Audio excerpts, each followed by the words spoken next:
Assalamualaikum warahmatullahi wabarakatuh. Kali ini ada informasi 3 nilai plus P3K tahap yang ketiga tahun 2022.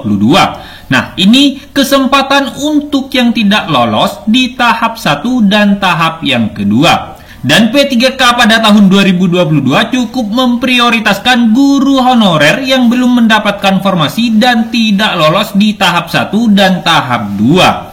Baik, sebelum melanjutkan ke informasi ini, yang baru pertama kali menemukan channel ini, jangan lupa untuk tekan tombol subscribe dan aktifkan loncengnya agar saya setiap mengupdate info-info terbaru seputar rekrutmen P3K, Bapak Ibulah yang pertama kali mendapatkan notifikasinya. Baik, langsung saja ke informasinya.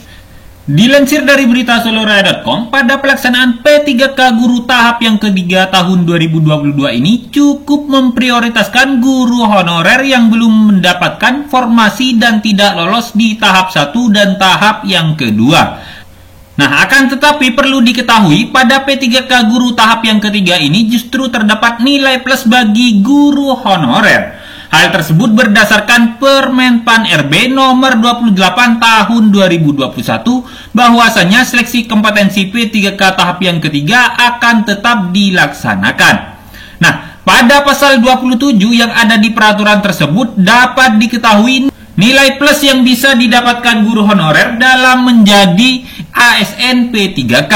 Nah, hal tersebut yang perlu diketahui yaitu untuk mendaftar di seleksi P3K tahap yang ketiga terdapat kriteria pelamar. Yang pertama, pelamar dari THK 2 yang tidak lulus seleksi kompetensi 1 dan kompetensi 2. Dan yang kedua, guru non-ASN yang terdaftar di Dapodik yang tidak lulus seleksi kompetensi 1 dan kompetensi 2. Dan yang ketiga, guru swasta yang terdaftar di Dapodik yang tidak lulus seleksi kompetensi 2. Dan yang keempat, lulusan PPG yang tidak lulus seleksi kompetensi 2. Nah, sehingga dapat diketahui untuk guru yang memenuhi syarat P3K guru tahap yang ketiga, nantinya akan dilakukan pemilihan kebutuhan ulang pada SSCASN. Nah, dengan kata lain, guru tidak perlu membuka akun kembali tetapi bisa melakukan pemilihan kebutuhan pada SSCASN. Salah satu nilai plus pada seleksi P3K tahap yang ketiga terdapat di poin yang ketiga, yaitu pelamar dapat memilih kebutuhan P3K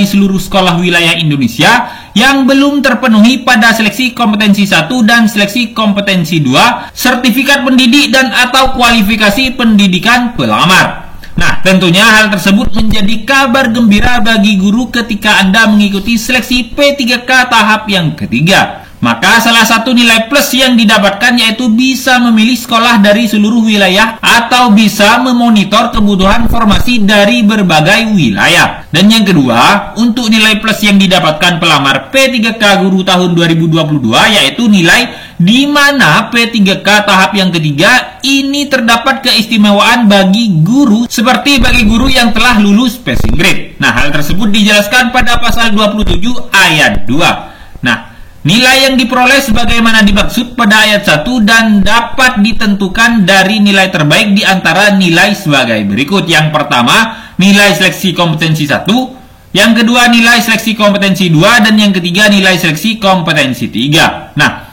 perlu diketahui untuk nilai seleksi kompetensi 1 hanya dapat digunakan jika guru telah memenuhi nilai ambang batas. Dan pada seleksi kompetensi 3, pelamar memilih jabatan dan bentuk satuan pendidikan yang sama dengan seleksi kompetensi 1.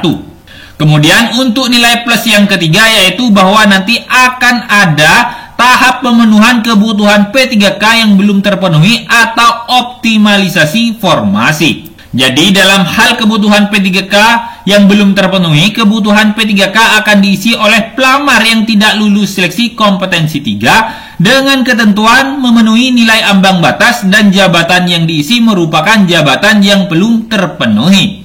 Nah, itulah 3 nilai plus P3K tahap yang ketiga tahun 2022 yang perlu diketahui oleh guru honorer. Semoga semua guru honorer yang belum diangkat menjadi ASN P3K tahun ini bisa diangkat menjadi ASN P3K.